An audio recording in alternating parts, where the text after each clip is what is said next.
عام نارمل اس میں لے رہے ہوتے ہیں. وہ کہتے ہیں نا کہ زندگی ایک تجربے گاہ ہے، آپ تجربے گاہ میں کام کرتے ہیں، لیکن ان غلط سلط تجربات سے جو کچھ آپ نے سیکھا ہوتا ہے وہ آپ دوسروں تک پہنچا سکتے ہیں، تاکہ جو غلطیاں آپ نے کی، جو ٹائم آپ نے فضول اس میں گزارا اور جو غلط سلط کام آپ کرتے رہے وہ مزید لوگ نہ کریں. وہ اسٹارٹنگ میں ہی اپنا کام بہت سلیقے سے بہت قاعدے سے اسٹارٹ کریں تو بہت اچھی بات ہے. اور میرا یہ سیشن کرنے کا مقصد صرف یہی تھا کہ میں جو اپنی زندگی میں پیچھے کر آئی ہوں اور میں اب اس میں میری بہت بہتری آئی ہے، اللہ کا لاکھ لاکھ کروڑوں شکر ہے. اور آئندہ میرے دوست، میرے احباب جو مجھے سن رہے ہیں انشاءاللہ تعالیٰ، وہ کہتے ہیں کہ آپ 10 باتیں اچھی کرتے ہیں، آپ 10 میں سن کر آتے ہیں، تقریر میں سن کر آتے ہیں، کوئی 10 باتوں میں سے ہمیں ایک بات یاد رہ ہی جاتی ہے، اس پر ہم عمل بھی کر لیتے ہیں کیونکہ وہ ہمارے ذہن دل دماغ کو کلک کر جاتی ہے. تو کچھ ایسا ہی اس میں ہم ڈسکس کرنے جا رہے ہیں. اب آتے ہیں تسبیح فاطمہ کی طرف. سب سے بڑی بہت خوبصورت عبادت ہے، اگر کوئی توجہ سے سمجھ کے کی جائے تو اس کے بے شمار بینیفٹ سے ہم فائدہ اٹھا سکتے ہیں. میں نے آپ سے کہا کہ یہ بار بار کہا جاتا ہے کہ تسبیح کرے سبحان اللہ والحمد للہ ولا الہ الا اللہ واللہ اکبر، سبحان اللہ وبحمدہ سبحان اللہ العظیم. یہ تسبیح کرنے کو بار بار کہا جاتا ہے کہ آپ کے تمام مسائل کا حل اس میں موجود ہے. اللہ اکبر سمجھ کے پڑھے تو اس لفظ کی گہرائی اور خوبصورتی کا اندازہ ہو جائے گا. پوری کائنات اس لفظ میں سمائی ہوئی ہے. آپ یہ لفظ دل سے پڑھیں گے تو یقین کریں کہ آپ کی آنکھیں بھی بھر آئیں گی کہ ہم اس لفظ کو کتنا معمولی لیتے تھے. اس لفظ میں تو پاور بھری ہوئی ہے. اگر دل سے سمجھ کے پڑھیں گے تو آپ بھی انٹرنلی بہت اسٹرانگ، بہت پاورفل ہو جائیں گے. آپ خود محسوس کریں گے کہ میں اکیلا نہیں ہوں، ایک پاک ذات میرے ساتھ ہر وقت میرے ساتھ موجود ہے. میں اکیلا نہیں، میں اکیلی نہیں ہوں. پھر لوگوں کی باتیں، دنیا کے دکھ تکلیف، دنیا کی مصیبتیں کوئی معنی، کوئی حیثیت نہیں رکھیں. اس لفظ کو دل سے پڑھنے سے آپ اندر سے باہر سے سب طرف سے اسٹرانگ ہو جائیں گے. اور پھر 34 ٹائم پڑھیں گے آپ، دن میں 5 دفعہ 34 ٹائم پڑھیں گے، 5 وقت کی نمازیں پڑھیں گے. اس کو تو ایک دفعہ سمجھ کے پڑھ لیں گے ٹھیک ہے گہرائی سے تو آپ کی انٹرنلی کیفیت ہی بدل جائے گی. اس کے پڑھنے پہ کیا کیفیت ہوگی، میں آپ سے وہی باتیں شیئر کرتی ہوں جو میں پریکٹیکل کرتی ہوں، جس سے مجھے اپنی زندگی میں بے شمار فائدے حاصل ہوئے. میں چاہتی ہوں کہ آپ اس سے مستفید ہوں. اب آتے ہیں الحمدللہ. 33 بار پڑھا جائے گا، یعنی اللہ تیرا شکر.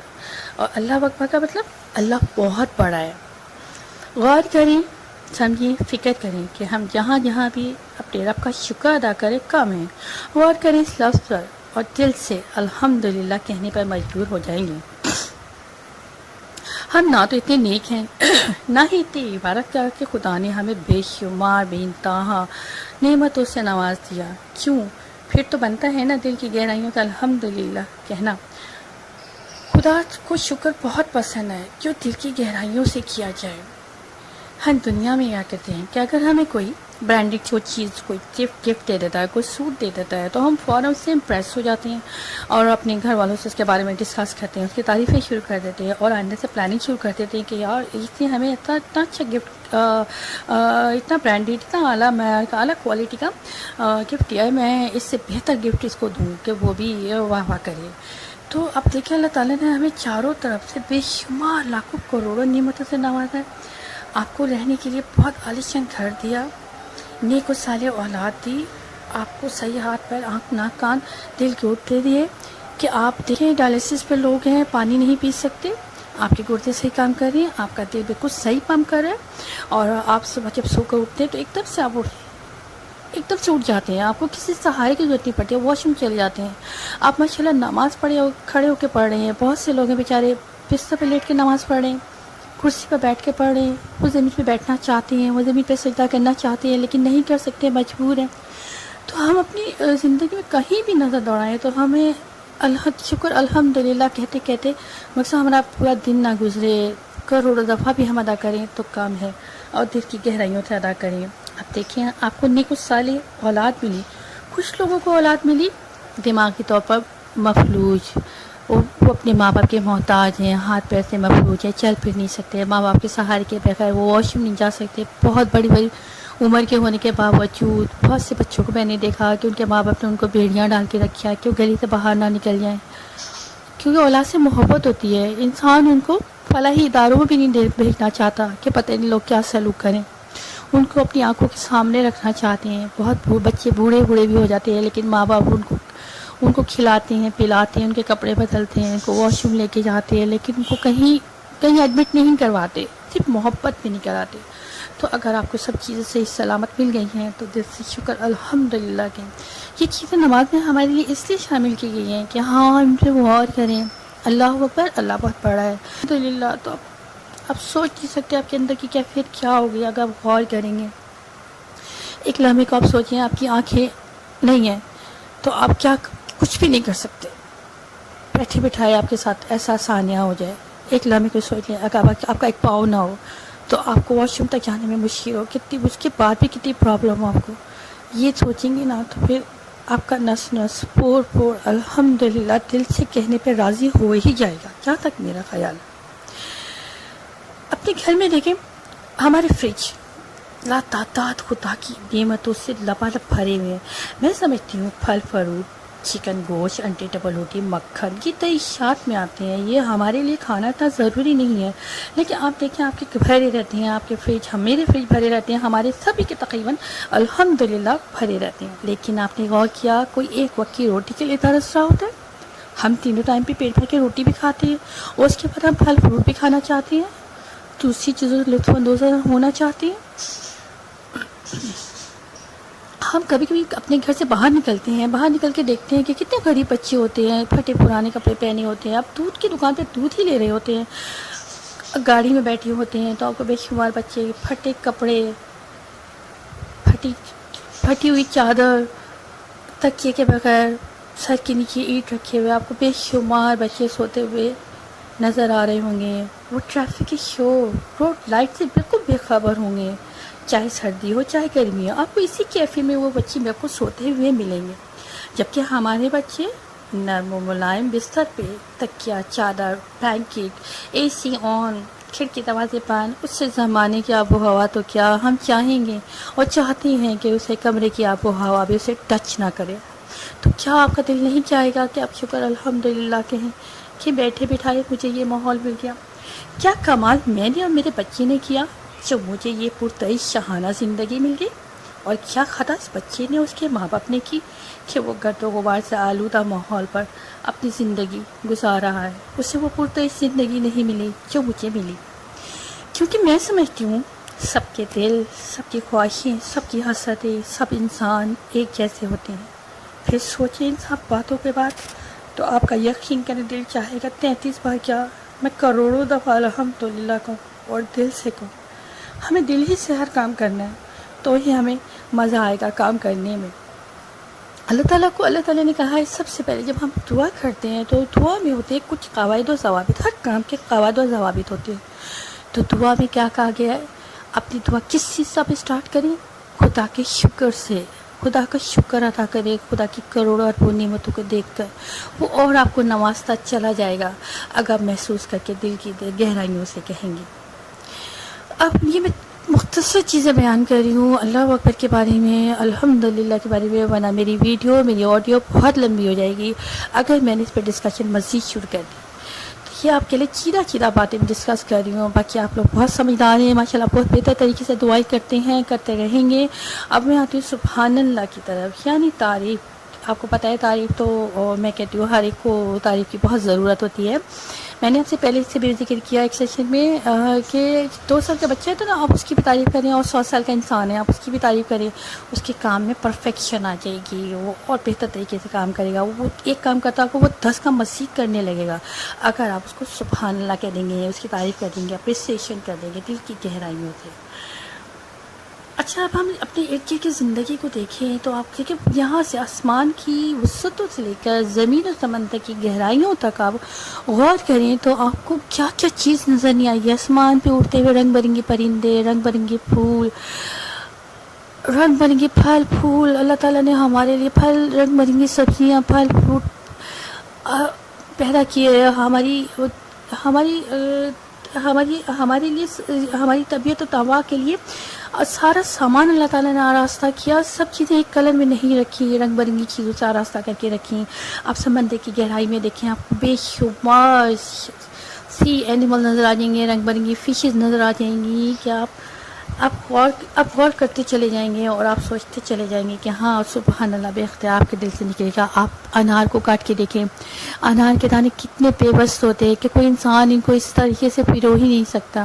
آپ تربوز کو کھول کے دیکھیں، تربوز میں کیا کلر کمبینیشن ہے، آپ کو بلیک، اوپر سے گرین، اندر سے ریڈ، اور یہ کلر کمبینیشن تمام دنیا کے لوگوں نے اپنے کپڑوں میں، اپنی چادروں میں، اپنے بالوں میں، زندگی کے ہر اس میں وہیں سے اڈاپٹ کیا ہے. اللہ تعالیٰ کی تمام چیزوں کو دیکھ کے ہم نے وہ کلر جو ہے اپنی زندگیوں میں کلر بھرے. آرٹیفیشیل کلر ہے وہ، تو اللہ تعالیٰ کے نیچرل کلر سے ہم امپریس ہوئے ہیں اور اسی کو ہم نے آگے فارورڈ کیا ہے.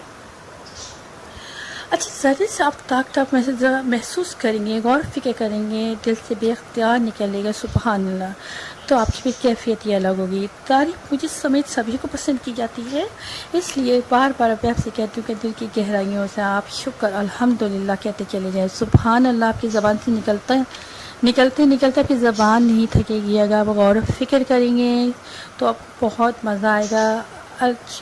آخر میں اتنا کہوں گی کہ اللہ اکبر، الحمدللہ، سبحان اللہ کی اہمیت کو سمجھیں، ان کے معنی کو سمجھیں، دل کی گہرائیوں سے پڑھیں. بہت بڑی عبادت ہے، بہت پر لطف عبادت ہے. اگر سمجھ کے کی جائے تو پھر خدا ہمارے اندر ہمارے بہت ہی قریب محسوس ہوتا چلا جائے گا. اور جو دعا بھی پھر اس کے بعد ہم جو بھی دعا مانگیں گے بہت اللہ تعالیٰ بہت نوازے گا، کیونکہ آپ نے دل کی گہرائیوں سے اس پاک ساتھ ہستی کو پا لیا. آخر میں ہم انشاءاللہ نیکسٹ سیشن میں ہم دعا کے بارے میں ڈسکس کریں گے، کیونکہ دعا کے مانگنے کے بھی کچھ قواعد و ضوابط ہیں کہ پہلے کون سی دعا کی جائے، پھر کون سی دعا کیجیے، پھر کون سی دعا کیجیے. یقیناً آپ لوگ بہت بہتر طریقے سے دعائیں کرتے ہوں گے. اللہ تعالیٰ آپ کی دعائیں قبول کرتا ہے، انشاءاللہ آئندہ میں بہت ساری آپ کی دعائیں قبول کرے گا.